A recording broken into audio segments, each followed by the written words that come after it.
শালা পাগলা। আজিজ মাই আসছে। তোরা কোনোদিনও শুধরাবি না বল? ভালো মানুষ দেখলে তোদের শয়তানি করতে ইচ্ছে করে? তোমার কোথাও লাগেনি তো? না, ওদের হাত থেকে আমাকে বাঁচানোর জন্য আপনাদেরকে অনেক অনেক ধন্যবাদ। কি যুগ আসলো, আমাদেরকে বাঁচাবে আমরা ধন্যবাদ দেবো কিনা? এই হাবাকালাদের ঘুরে আমাদের বাঁচাতে হচ্ছে। আমি ছোটবেলা থেকে অনেক ভালো ছেলে, কারোর সাথে মিশিনি তো, তাই ঝামেলা হলে আমি কিছু বুঝতে পারিনি। ঠিক আছে ঠিক আছে, তোমার কোনো গার্লফ্রেন্ড আছে? এই না না, আমি ওসব কাজ মোটেও পছন্দ করিনি। আর আমার মা বলেছে মেয়েরা নাকি ভালো ছেলেদের প্রেমের ফাঁদে ফেলে খারাপ করে দেয়। এর কথা শুনে মনে হচ্ছে এর মতো ভালো ছিল এই কলেজে কি এই এলাকাতেও একটা খুঁজে পাওয়া যাবে না।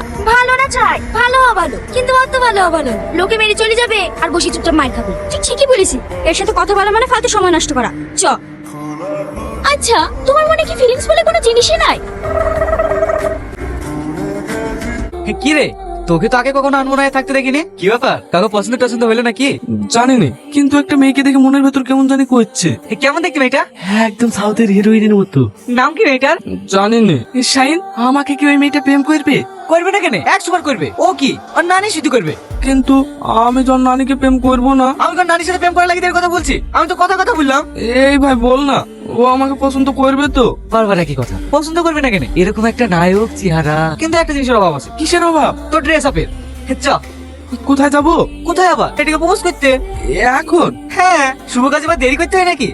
আমার না অনেক ভয় লাগছে। তোর সাথে এই বাঘের বাচ্চা থাকতে তুই ভয় করছিস? সবই ঠিক আছে, কিন্তু আমি একটা কথা বুঝতে পারছি না। কি কথা?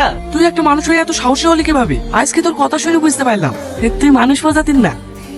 আরে যা তো, কিচ্ছু হবে না, আমি তো আছি নাকি? সত্যি কিছু হবে না তো? আরে বলছি তো কিছু হবে না। শালা তুই যতবার ভাবছি একটা চোরও চুরি করতে গেলে অতবার হবে না।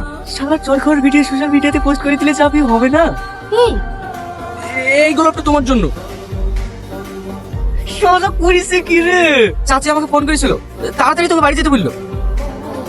কিন্তু কোনো কিন্তু না, বাকি কথা পরে বলিস, তাড়াতাড়ি বাড়ি যাও। ও কি আমাকে প্রপোজ করে গেল? তাই তো মনে হলো।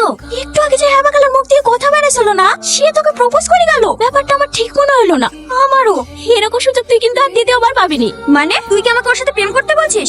হ্যাঁ, এই যুগে এরকম ছেলে পাওয়া ভাগ্যের ব্যাপার। দেখবি ও তো সব কথা শুনবি। আর তাছাড়া রাপুর ভাই তো তোকে প্রপোজই করে না। আচ্ছা, তুই আমাকে সাহস দিলি, আবার তুই ওইখান থেকে টাইলে চলে আসলি। ব্যাপারটা কি বলতো?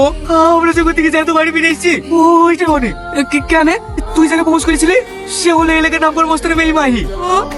একবার কয়েকটা ছেলে আজকে হারে হারে টের পাবি আমার মেয়ের সাথে অসভ্যতা আমি করার ফল কি হতে পারে। কাকু, আমরা জীবনে কোনো মেয়ের সঙ্গে অশুভ তুমি করবো না।